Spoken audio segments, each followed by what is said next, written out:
Before we jump in, I want to say this episode is special. I had the chance to talk with Stacee Cassidy, and from the moment she came into the call, her energy completely shifted my day. She shares her story of surviving a brain aneurysm, rebuilding her life and business, and using AI in a way that actually gives her time back. It's honest, it's powerful, and it's a reminder to slow down, listen to your body, and trust what you know. Let's get into it. Hey, Stacee. Thanks so much for being here today. How are you? I am excellent. Thank you for having me, Flora. Yeah, no, I'm excited. And you came on with such great energy. Like, it just made my day. I wish I wish I had this like burst of energy every day. Thank you. This is how I always am. Wow. How? So I've always been a very optimistic person. Like I was literally born that way. But then after I had an aneurysm in 2022, so I had literally on Palm Sunday of 2022, I was on a Zoom like you and I are right now, and I felt what I thought was, which I'm certain isn't what happened, but Flora, it felt like fluid went from each side of my shoulders to the top of my head. Like it felt like fluid was rolling up, and I'm talking like you and I are talking now. And as I'm feeling that, I'm giving this compliment to one of my peers, and I'm thinking, that's weird.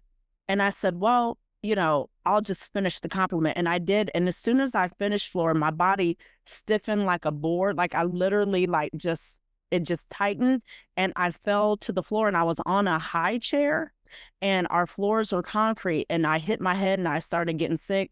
It was the craziest thing. I did not know I was having an aneurysm. I didn't have, to my knowledge, now I know what to look for, but I did not know I had any medical issues. The ladies that I was on the call with, I live in Missouri. They live in the DC, Virginia, Maryland area. They were trying to call 911. We didn't know that you can't call 911 from where you are. You have to call a non-emergency number where the person is. So I pray people learn from that experience. And so they were able to call the ambulance, get them in time, get them there in time. And so I ended up having 3 brain surgeries in 5 months. They said you're not supposed to have more than one in 6 months. And in addition to that, Flora, there was no doctors in Kansas City who could do my type of surgery that I needed in that situation. And the Lord put a doctor who was from Philadelphia, who flew his personal helicopter into Kansas City, and he was there in time to save my life. So I haven't even followed up to meet that doctor. So you had no idea. Like you were just like going on your day. This was not on your radar at all. Not at all. I had no medical things. Like I would have some headaches here and there, and I'd never had headaches before. But if I drank water, if I got some rest, they went away. So that was nothing that would make me think, oh, I need to get this checked out. So common. So I was like, I'm like, okay, it's business as usual. And it turns out it was not. And how you say I would have gotten this checked out. How? Like an MRI, just a proactive MRI? Does that exist? So that's one of the things I'm going to be talking about. The doctor who did my healing surgery, I'm going to start a podcast next year, and it's going to be called Miracles with Stacee. And I'm going to have those conversations to talk about what should we say? Because frankly, Flora, like I was telling him at that time, had I gone to the doctor and I said, hey, I'm having headaches and that's not common for me, and I said, but if I drink water, if I get rest, they go away, no one would say, oh, we need to scan your brain. There could be something wrong. But we're going to be talking about how we can have conversations with our doctors, and then what symptoms not to ignore for ourselves. Wow.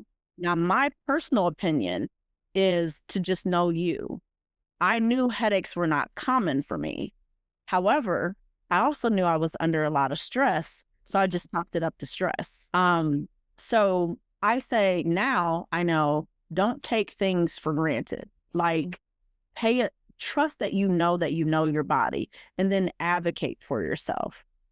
So Stacee, you said something, you were like, yeah, no, I mean, it's completely different. My daughter was diagnosed with leukemia in February, and my daughter has like we have an organic fruit farm in Panama and she's never eaten microwaved food, right? So like the fact that she was gonna like it, you never know, right? You like never say never unless it's you never know. And I mean, you can't just assume because you don't have a current problem, nothing's gonna come up. And I only share that little bit of my tidbit because it's like it really helps when you talk to someone who like really understands and makes sense, you know. So Yeah. okay. I have so many questions. You mentioned that starting this podcast. I'm so excited to hear about that. And I'd love to, you know, share the resources that we use. I did a podcast on how we do podcasts. I can share that with you. Yes, please. Yeah. You know, that said, you know, other than just like truly advocating for yourself so we don't have to wait for your podcast to release, like what else do you recommend for people to kind of, you know, like what reminders do they need to hear today? What reminders that I tell people are trust yourself. You know you better than anybody knows you. So don't let yourself or anybody else talk you out of your knowing. There are things that we know that we ignore. That's what I did. I knew it wasn't common for me to have headaches, but well, they're going away. You tend to dismiss, especially in this world where we're busy. So my tip is trust yourself. And care enough about yourself to take the time to ask the questions, write down things that are not normal, track it, pay attention to yourself. Take time to pay attention and take care of yourself. Take time to pay attention. I love that. Track it. That's an important. So you said you had 3 brain surgeries in, did you say 5 months? In 5 months. I had the first one on Palm Sunday, April 10th of 2022. Then I went, Flora, from the ICU to inpatient rehab. And then when I got to the inpatient rehab, when I was coming, because I couldn't walk still. So I was in a wheelchair. But at this time, I'm not processing that I can't walk. I just know that I'm in this wheelchair. So I'm just thinking, you know, they're transporting me. And so, you know, and everyone's asking me how I'm feeling. And I'm like, something feels off. And they're saying, well, you know, you've never had brain surgery before. And I was like, yeah, no, but something's off. And so then after, you know, here's something else. Sometimes people say things like they'll say, how are you doing? But they don't wait to hear how you're doing. So it's a kindness thing. But I always tell people, don't ask questions you don't want answers to. Yeah. So if I'm going to ask you how you're doing, I'm going to wait to hear how you're doing. Otherwise, I'm not going to say how you're doing. I'm just going to say hi, right? And so that process, while that was happening, I was like, no. And so I stopped talking. You know, I was like, I'm not going to answer anyone's question because they're not being heard. Literally. And I was like, why are you saying this to me? And so then there was a lady who came up to me. And when she asked me, Flora, I knew she wanted to know. And so, but before I answered her, I said, do you really want to know? And then she said, yes. And then that's when I told her, I said, something's off. I said, something doesn't feel right. And so she was like, okay. And so I said, hold on, Flora. Daddy, I'm interviewing. Yeah, so I need you to not come back inside. That's okay. It's okay. We love surprise visitors. I know, right? I told him earlier, I said, I'll let you know when I'm done. And I'm like, dude is walking through. Totally. And so I asked her, I said, do you really want to know? And she said, yes. And so I told her, I said, something's off. I don't know what it is. I just know my body. And I know I don't feel like this after surgery. And it happened, Flora, not happened. I'm telling you, God is intentional about me. There was a nurse who was working overtime who happened to be from the neuro department. So she knew things to look for with neural brain. And so her and the other lady worked together and they found that I had some sort of rare infection that was going through my body. And I had to go back on Mother's Day, May 8th, for another emergency surgery because I had this rare infection. Was that caused by the first surgery? I don't know what it was caused by, but it was there. And it's another thing that people don't survive. I did. But again, going back to that paying attention to ourselves, had I not said something's off, something's off, something's off, and then someone be there to listen to me, that would have been missed too. And it wouldn't have been unusual if I would have passed away because I had, an aneurysm and my brain was still bleeding after the first surgery as well. So I go back, have the second one, they clean out the infection. My brain is still bleeding. I go once again from ICU back to inpatient rehab.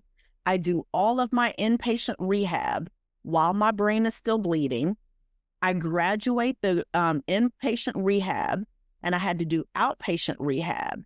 And I say, can I have 1 week off? I just want 1 week of no one coming to get me at a certain time and I have to do something. So they said, as long as you do your exercises, and I did. Then, Flora, I got to the outpatient rehab. And when I got there, I was so grateful for the type of physical therapist and occupational therapist that I had because they pushed me beyond what I thought I could do. And when I got to the outpatient rehab, I was in such better condition than other people. And I was like, my God, if they would have given me what I wanted, like not pushed me as much as I wanted, I could have easily been in the condition of other people who were there who didn't have extreme situations like mine. Some people had, standard things, strokes and things where their limbs, they couldn't use a side of their body. So they was coming to outpatient rehab to get full functionality back again.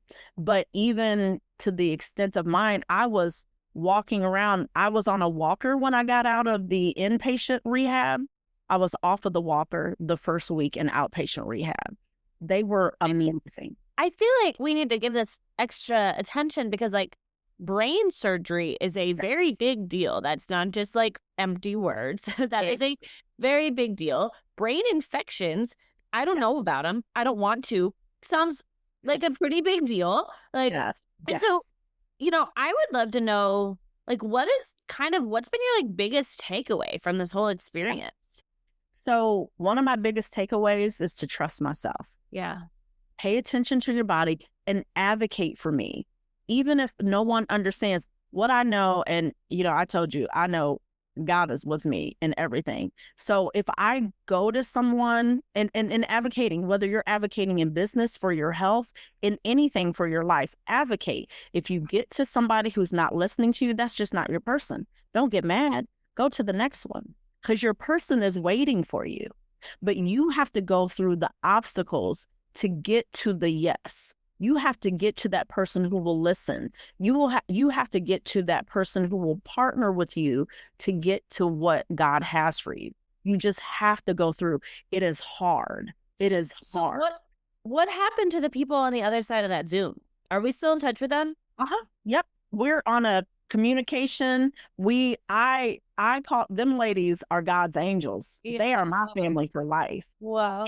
And I send them inspirational messages because everybody's going through different things. Right. Life isn't, and I'm still going through things. It wasn't until God gave me this opportunity to start my business. I was without income for 3 years following the aneurysm. It was this year that the lid came off, but I'd been working, I'd been putting things together and I was, but nothing was coming together. Now, all of my gifts I've been able to turn into companies to make room for me to take care of myself financially, to do the things that I need to do. But at any point in time, Flora, in those 3 years, I had a million reasons to quit. I had a million reasons to give up and to feel sorry for myself. But guess what? No one's coming if you feel sorry. Well, tell us about about your opportunities. Tell us about this company. Tell us about it. Yes. So I had a huge blessing in 2024. I got a scholarship for a company called Savvy Coders. Okay. That's the out of St. Louis. Amazing program. I got Agile certified.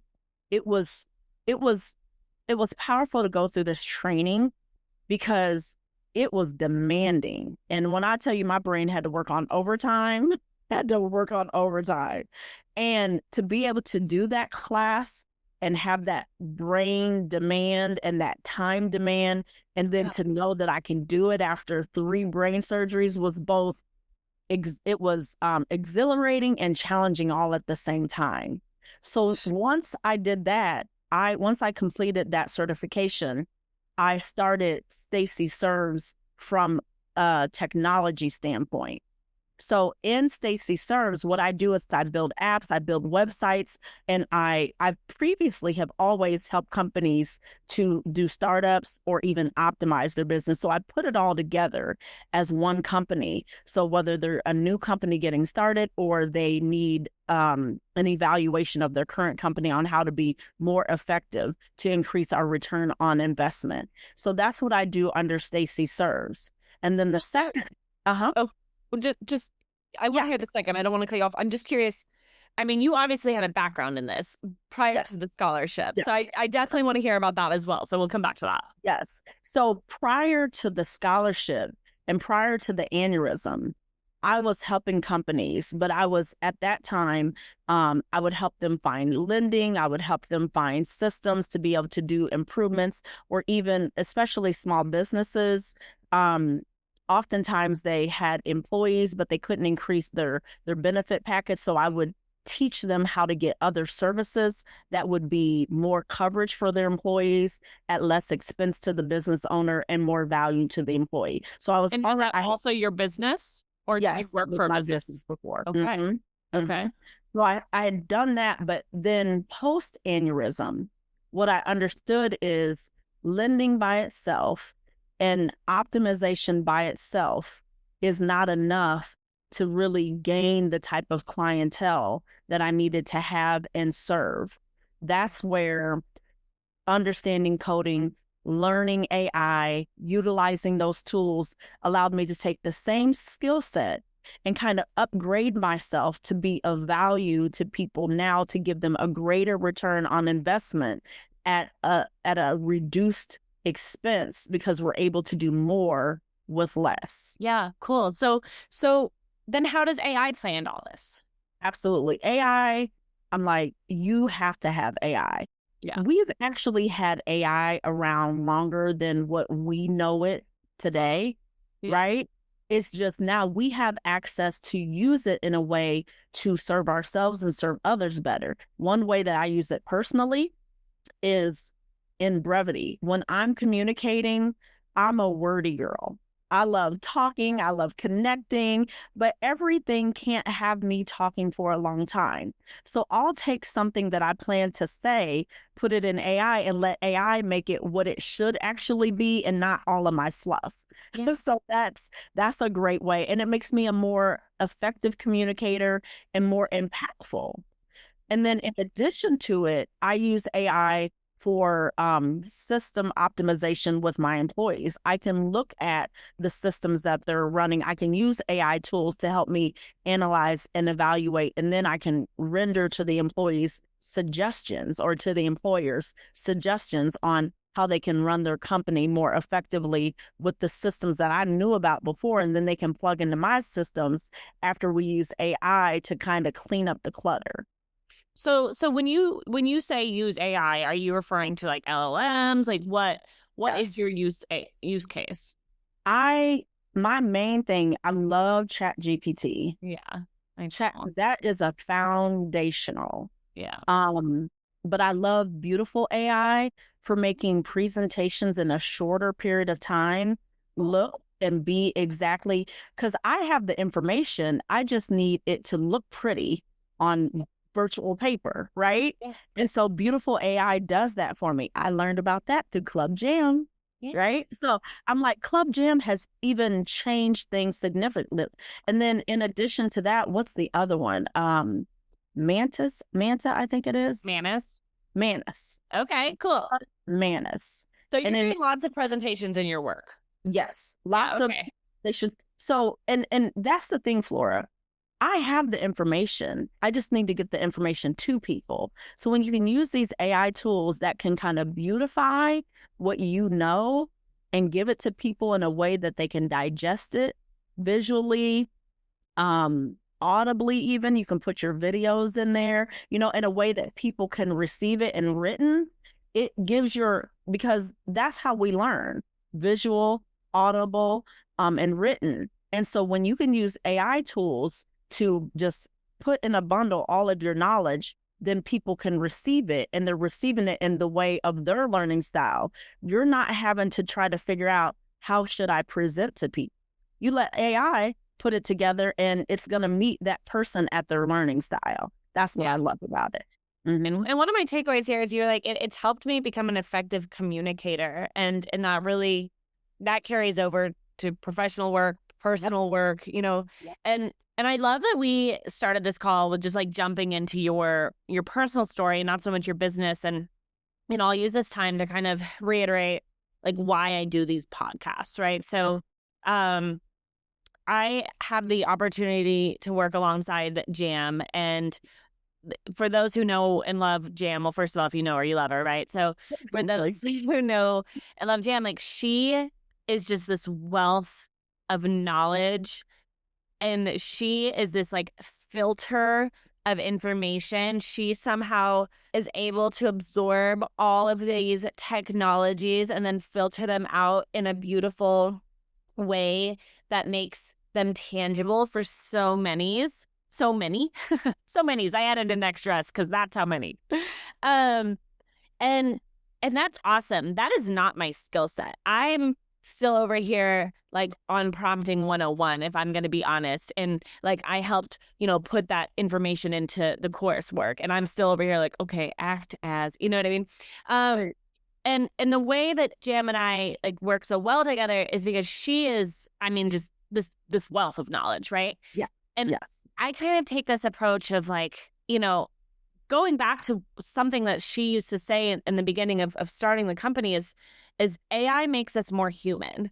And I really love that angle. And so that's why I want to continue to have these conversations about, like, of course, you know, how do you use AI? Because everyone's way of using AI is different. Right. And for those who say they don't use it, you kind of like dig into actually, okay, what AI was maybe before open, you know, AI and ChatGPT and but everyone uses it differently, right? So you mentioned, you know, this, you kind of, you'll share something that you want to say and you'll have it cut it down, you know, going back to that effective communicator.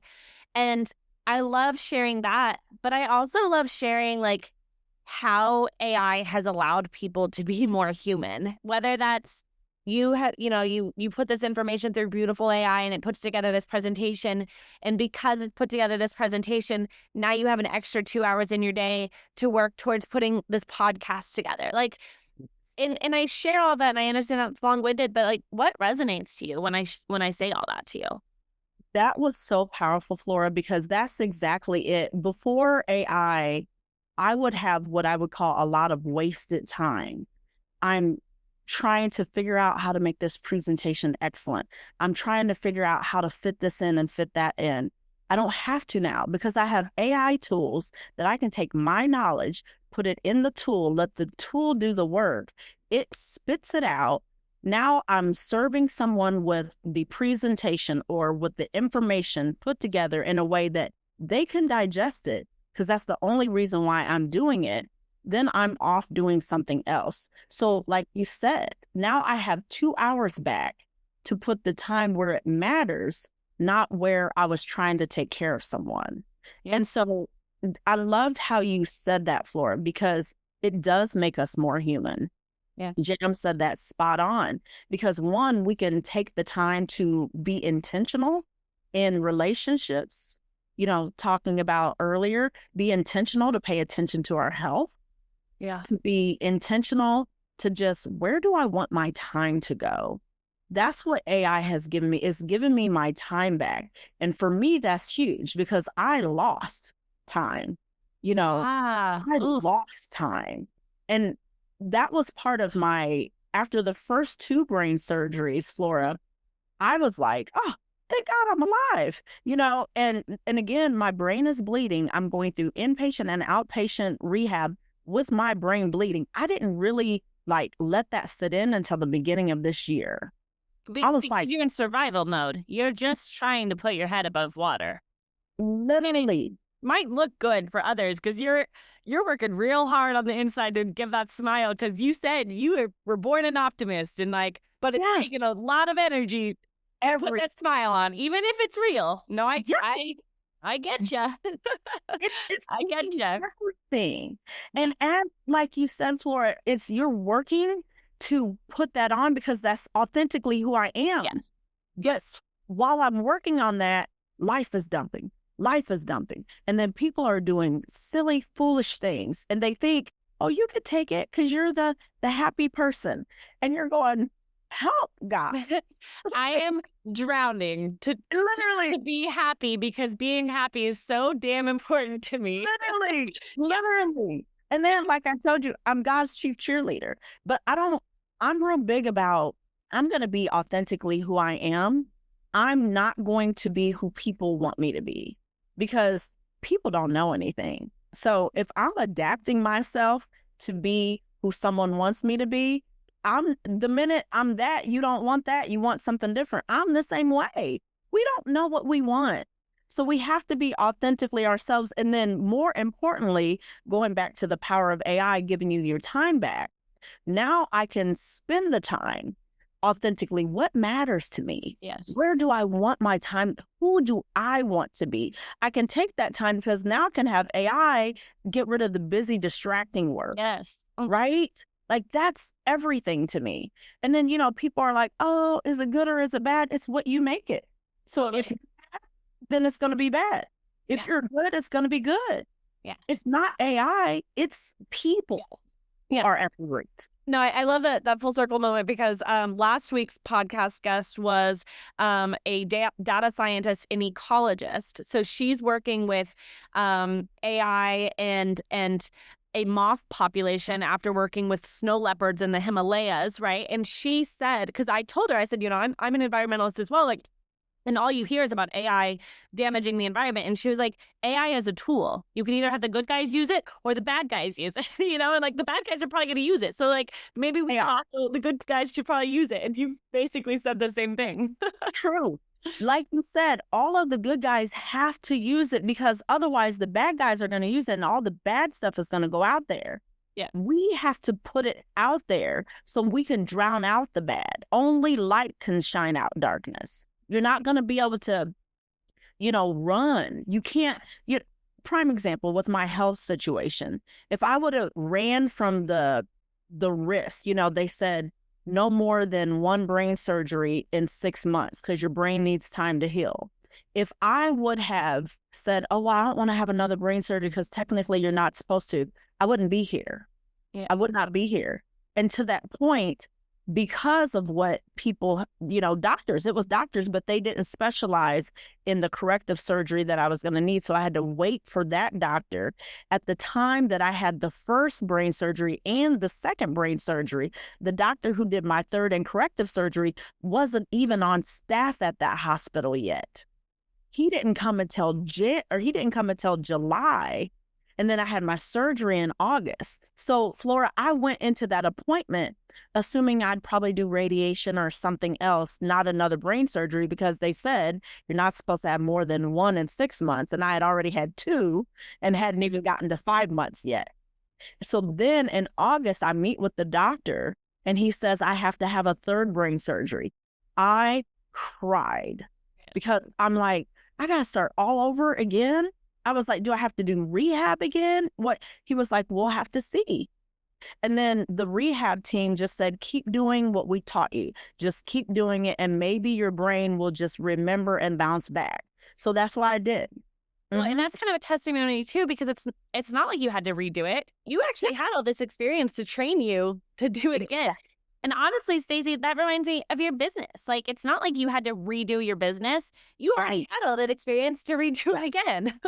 Yes. And then, like you said, then I just took what I knew, kept doing it, and then was not closed to new tools. Yeah. Right? I didn't close myself. Oh, this is how I used to do it, so I'm going to go back and do. No, this is a new day. I have to use what's new today to solve today's problems. Well, and as annoying as it sometimes is to always find the silver lining, like, at the end of the day, without this experience, you might not have had this whole new perspective to start serving with Stacee. You know, like it. Yes. So yeah, I was gonna say, I can guarantee you, I would not have, because I would not have slowed down long enough to do the work that is required. I wouldn't have, but I had no choice but to slow down. So for anyone listening to this, this is your sign. Yes, it slow down. Listen to your body. Listen to yourself. Yes. Listen to your body, listen to yourself, and trust your skills. Use your skills. Put your gifts to work. Someone needs what you have. Structure it as a business, offer it, and help someone. And use AI to help you put it together to make it effective for them to receive and understand what you do. And then just go do it. Well, Stacee, thank you so much. I am going to share that podcast with you on how we automate some podcasts, and I'm excited to listen to Miracles with Stacee, and I'm excited to share more information with our listeners in our resource page, and just thank you for sharing your testimony with me, and I look forward to following your journey. Thank you. Yes, that podcast is coming out 2026, and I'll make sure and you can share it with everybody. Looking forward to it. Take care. Talk soon. Bye-bye. Thank you. Bye-bye.